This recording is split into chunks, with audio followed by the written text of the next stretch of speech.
So real quick, I want to do a little overview and a review of owning the Mahindra Roxor now. I'm trying to keep it short.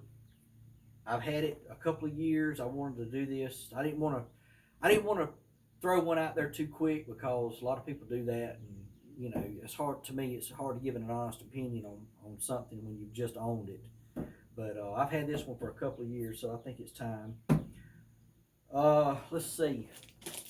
Good and bad merits to this thing. We'll start out with the bad. The bad, the curb weight. This thing is atrociously heavy. Curb weight's right around 3 grand. It will go down on you like the Titanic. It is heavy. This thing it's a lead brick on wheels. So you get off road with it in some soft spots, like we're here in Georgia, a lot of swamps and bottoms and stuff. It'll find a soft spot just like that. It'll go. I mean, it's just so heavy. But that being said, if you're accustomed to this old school 4-wheel drive mechanism, it does what it does extremely well. You got to understand this is World War II era design. It's open diffs. It's spring over axles. It's not all this fancy electronic stuff, and I mean it's very rudimentary, very very basic, but it works and it works well. So one of the downsides, like I said, is the curb weight because it's very heavy. Two, turning radius. This thing turns like a battleship. There's no other way to put it. It takes a football field to turn around. In comparison, it would be something turning radius wise like a Crew Polaris Ranger or Can-Am or whatever else is out there in a Crew. It takes a pretty good distance to turn one of those around. This is about the same way, especially once you go to running an oversized tire like what I'm running here. You can't adjust your steering stops in there because of scrubbing and this, that, and the other. So turning radius is not so great. One of the other things that is negative about this machine is stock, the way it comes from the factory, it's a little sluggish. It doesn't put out a tremendous amount of horsepower. It's only like in the mid 60s, I think, horsepower wise, but you can tune it, which I have. I've put a tune on this one. I'm running a Gentleman Stage 3 tune. Now I'm bumping up there around the 120 horsepower mark.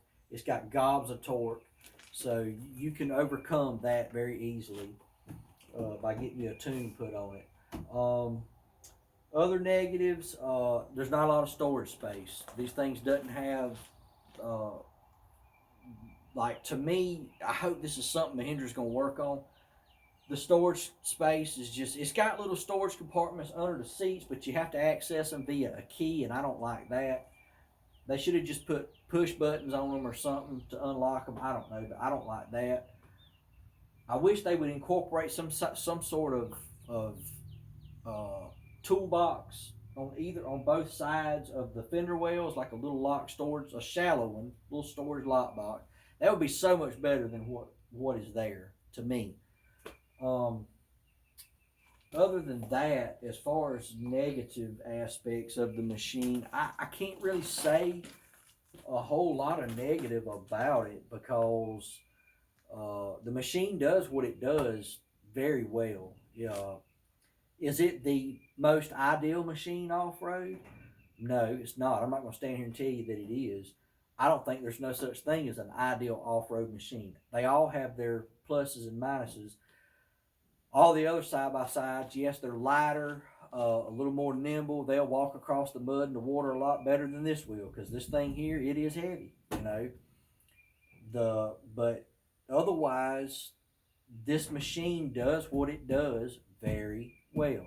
But you have to understand what this machine is and what it will and won't do. With these open diffs and this old 4-wheel drive technology, you just have to be accustomed to that. So if you're familiar with the old CJs and the old style 4-wheel drive systems and pickup trucks and whatnot with the dog leg in the floor, then you will be right at home with this machine and you will love it. I promise you. It is awesome for that. The fuel mileage is fantastic. Even with my tune, I'm still getting around 30 miles to the gallon with the tune. You can run red fuel in this thing, and I mean, you just can go forever in a day on a tank of fuel. So it just the fuel mileage is just, oh my God, it's just way different and way better than anything else out there. Regular side by sides, you're gonna be constantly pouring gas in it all the time with a can. I know, because I've had a Pioneer and a Ranger, and both of them, you can't keep a gas can full nowhere because you're always pouring it in it. This thing here, it will run forever on a thimble full of diesel. One of the other things that we really love about this machine is it travels long distances very well. We have rode up to 300 miles in a day in this thing, and we come back and you're not nasty and dusty and tired and give out and hot and sweaty. This machine is quiet. That little 2.5 liter turbo diesel is so quiet. It doesn't make a lot of racket. There's no heat. There's no dust swirling inside the cab with you.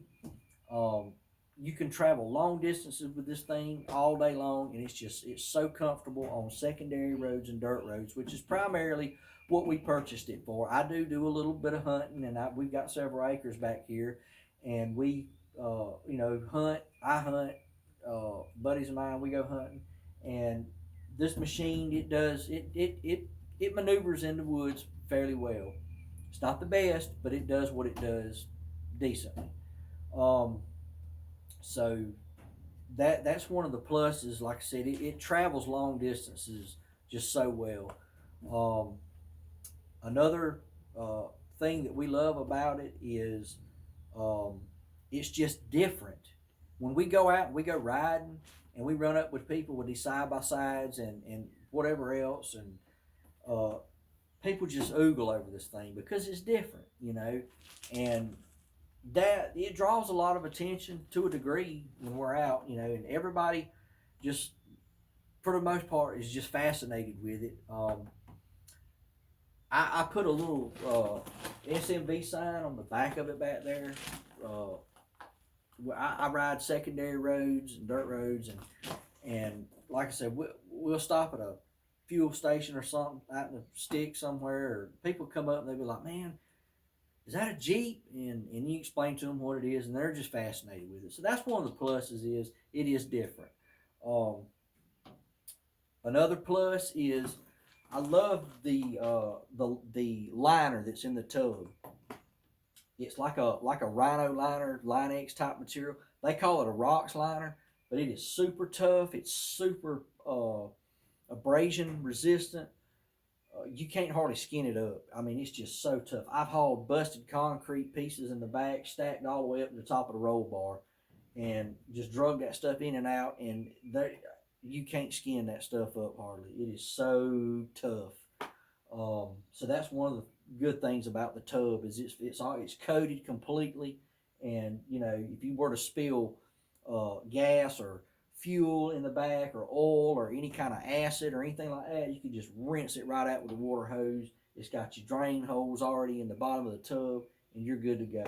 So that's one of the good things about it. One of the other things that I personally have enjoyed about it is the way that the machine is set up to service it. It runs the same oil in your gearboxes from front to back. Everything is the same oil. The front diff, the transmission, the transfer case, and the rear diff all run the same oil. So that is just super convenient. You can buy, a 5-gallon bucket, or you can buy, 2 or 3 gallons, and it's so simple. You run, synthetic motor oil they call for. I'm running Rotella, I think it's Rotella T6 synthetic, and 5W40, and it's really easy to service. Uh, there's not a lot of hassle and easy to crawl under and work on whatever. So that part of it I've really enjoyed. Is the ease of serviceability of it. I've done a few modifications to it. I'll walk you around that and let you see that, and you can kind of see where I went with this thing. So I'm running Mickey Thompson Classic 2 wheels with a 3312 5015s on stock suspension. I have not lifted this thing at all. I have not touched anything. The only thing I've done was took that little 10 plate bumper off because they did scrub right there, but that little bumper wasn't worth a damn to nobody. I'm running the extended fender flares on this thing. These are the Quadratec 6-inch fender flares for a CJ7, and they fit right up pretty much. Not exact fit, but I mean, it's close enough you won't be able to tell a difference. I did upgrade it didn't have a radio or nothing. They don't come with that, but I put a little Sony Mechless stereo in it. Buddy of mine owns a stereo shop, and he hooked me up, and it sounds great. I just done it just like it would be in a regular vehicle, speaker on each side. I did purchase a best top, soft top for it. I put me a luggage rack up there so I could throw a cooler or whatever up there, deer corn and stuff during deer season and whatnot. And I made my own windshield. I cut it out of a piece of Lexan, and I just took it and laid the square sheet up there, traced it out with a Sharpie marker, and cut it out with a roto zip. And it took like literally 20 minutes to build this windshield. I just purchased this rear seat. I hadn't bolted it in yet. I got some things I got to do before I bolt it in and all, but I purchased that. I did do a spare tire on the back. I built my own little trailer hitch. Welded that up, bolted that on. I put me some pulling shackles on the back. There's my little fanny flag up there.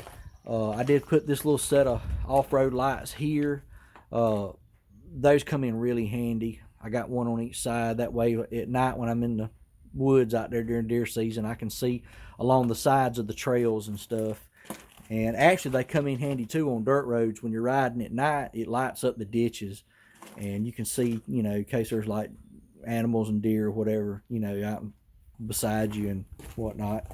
Mahindra actually sent me this light bar for free after I purchased the machine. They sent it to me about 2 or 3 weeks after I bought it. Just showed up on the doorstep, and it's a KC, and this thing is, oh man, it's awesome. It's super bright. I did put a Traveler 4,500 pound winch on there, and I know people's gonna say, oh, that ain't big enough. Well, trust me, it is. That winch is more than enough to pull this little old Jeep out of the mud. I've used it so many times. That's what I pulled my brother's little Mini X out of the mud with, out of his pond. So I mean, it works fantastic. I mean, yeah, you probably could, go with a bigger winch, and I mean, it'd be a lot easier on the winch itself. But I already had this winch. I didn't have to buy it, so I just threw it on there. But it works great.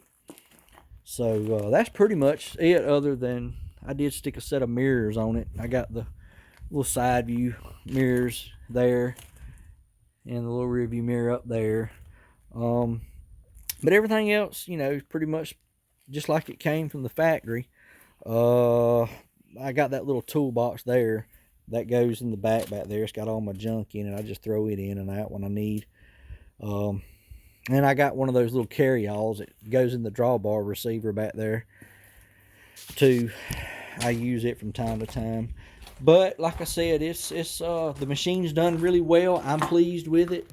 I just tell everybody that if you're looking for something different, something that'll get the job done and you'll enjoy owning, this machine really is it. I mean, I love it. I can't see me going back to a traditional side by side ever again after owning this, because it's just miles apart different and just so much more durable than any of the rest of them out there. I mean, because you can run through the bushes with this thing, running over logs and trees and everything, and it just don't even care. I mean, it just goes. It's just awesome. So anyway, that's my review. You can leave your comments below. I'd love to hear from other Roxor owners or potential buyers, and let me get your opinion too. But that's it. So y'all have a good day.